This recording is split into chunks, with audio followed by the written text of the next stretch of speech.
are the sources of this thing. We don't have too many groups that are dealing with this matter. This is one of them. We remember Don Park, this group here, but the police group, they dealt with Don Park, they dealt with this one, they dealt with Midrand. It's quite a group that is successful. These guys are about 25 of them, this group. 8 of them are dead and 8 are arrested.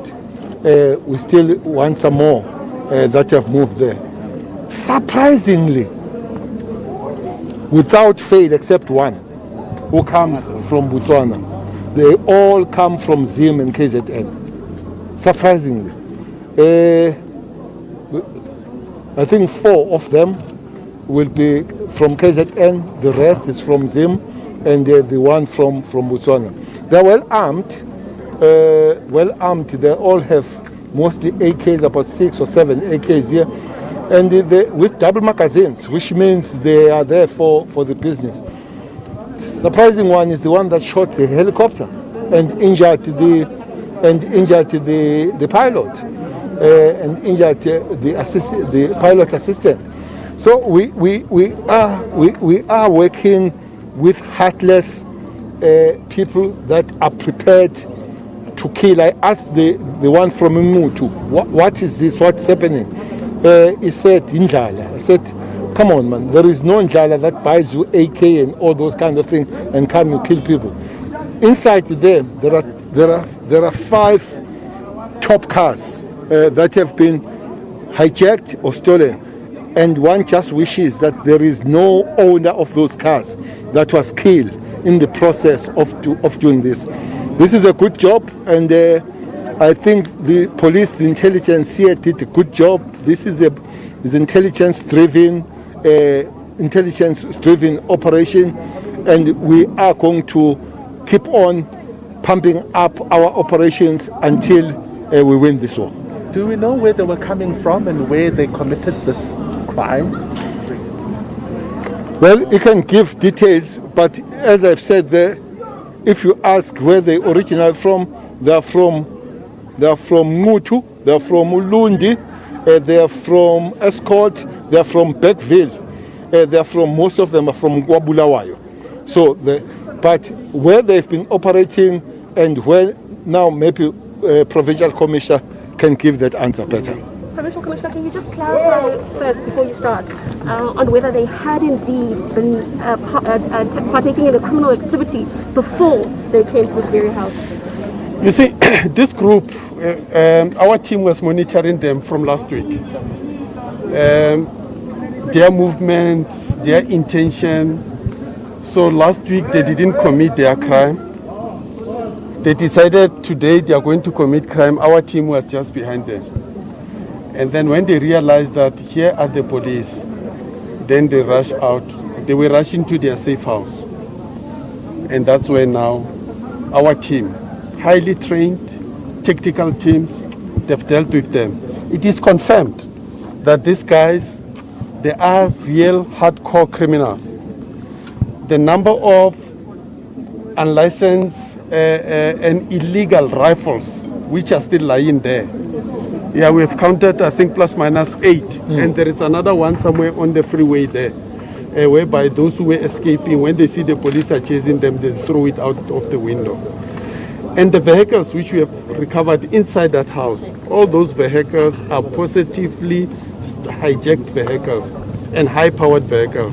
So we are dealing with hardcore criminals here. Commissioner, give us the details in terms of what crime exactly did they commit today that warranted this kind of shooting? And where? And okay. where? No, today they were going to do the CIT. There was a money truck which they were observing they were going to hit it. But because of we had a very good intelligence, our members, they decided that, you know what, prevention is better than cure. We'll rather prevent them from committing that crime. You understand? So when they see our cops, then they No, but for the fact that in our operation there was a helicopter and they shot the helicopter, what more do you want them to do? They shot the helicopter, they injured a pilot even before he landed. It could have been both the helicopter, the assistant, and the pilot all dying. So you really can't ask anything of declaration of war, shooting the helicopter. Besides, there are police that are in hospital as we speak. We hope that they are not serious. But they shot the helicopter before anybody did anything to them. Minister, we understand that some of the assault rifles that are stolen at some police stations are sometimes used when they do perform these crimes. Is this the case in this instance, or is that going to form part of the investigation? Most rifles here are AK-47s with double magazines, which means AK-47 takes 30 to go, which means each one is having 60. But there are explosives here. There are petrol and there are umutwenyanga and everything all together. So we'll have to, there is one RO4. RO4 would be used by the defense force mostly. So those will be taken for ballistic, even found with the AKs if they're not coming from the SP13, from our own or where they got them, and these that belong to the state like RO4 where they got them. But the investigation is going on. We've got a beautiful team of investigators, but the most beautiful team are those that reacted when these guys they started their nonsense. Okay. So the last time we heard that one of the people who was arrested was a police official as well as an SANDF member. Is this the case in this instance? Well, the scene, we usually say the scene is hot. People are still lying here, both arrested and both dead. The guns are still all over. There's blood all over. It will be premature to give that information now. Okay. And then can you please confirm, is it indeed 6 people that have died? 8, not 6. There are 8 dead, there are 8 arrested. Minister, how many police officers have been injured? One, I think 2 in the helicopter, and then 2 more, about 4 police that have been injured. At the moment, how are they coping in hospital? We're not expecting anything bad out of them. We think they'll be fine. Was one of them a JMPD official, as we've heard? Yes. And where was this truck going to be robbed, this money truck? Where was it going to be robbed? Come on. Reasons to believe they are not safe, Minister? Is it one of the most targeted ones? Absolutely, we're not going to give you that information. That one you're not going to get. There are guys here who have run out and all that kind of stuff. We need to pursue them. We need to find them. There are other groups that are doing the same work. It's enough. Because I heard your question saying that they had to be shot. They shot the helicopter and they shot the pilot. And the pilot has taken his assistants to hospital as we speak. What more do you want? And you say that you've been keeping an eye on them, Minister, Commissioner. Have you linked them positively to any other crimes at this stage? You see, these are hardcore criminals. Our intelligence community, they are working on all the groups which we have identified who are responsible for all this horrendous crime. So these ones are one of those. And talk to us about the strategy to prevent. You said in this instance you had to prevent the crime from happening. Talk to us about the strategy to prevent this from happening. Here we could have had, other people injured. I will be empowering the criminals if I talk about that. We can't do that. Sorry. We can't do that. Thank you very much, guys. We really appreciate it. Minister, just one more question from you. Okay.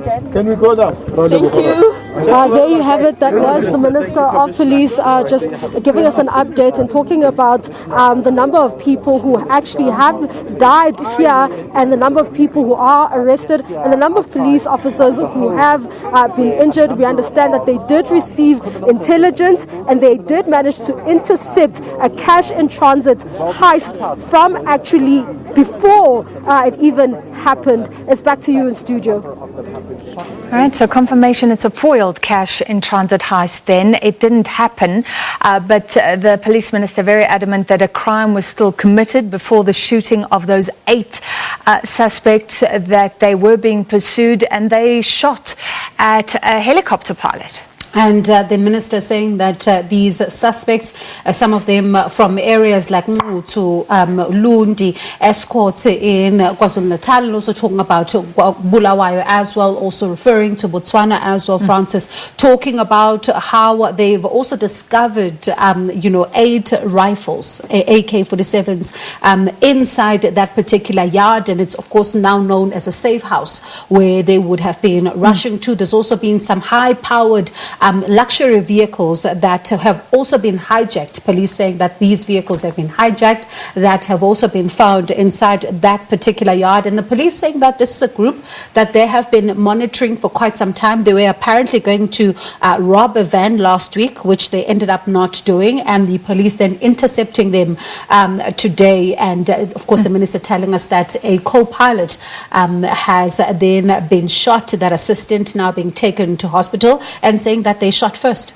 So very interesting, and we will follow the story for you. But finally, this comes after Police Minister Bheki Cele was talking about missing intelligence today at the Human Rights Commission's hearings into the unrest last year, and a lot of concerns about why weren't police informed. He said he received that only months later.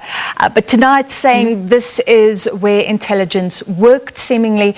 This was an intelligence-driven operation. And Francis, of course, this is something that comes at the back of how he was very, encouraged even last week when he was delivering the crime stats of the last quarter, saying that cash in transit robberies have gone down, even saying that Gauteng, our province, has recorded the largest decrease, even saying that there's now 5 less targeted vans nationally, when it looks that, when he compares it to the previous period, saying that it looks like this specialized task team that they have formed in order to foil some of these cash in transit heists that we are seeing is in fact working. And you heard him even tonight saying that these officers that reacted to this, he calls them beautiful. Yeah, so this will be welcomed by many who believe, yes, that if you are riding a truck that's involved in cash deliveries, you are taking your life in your hands. And that was the scene from Rosettenville.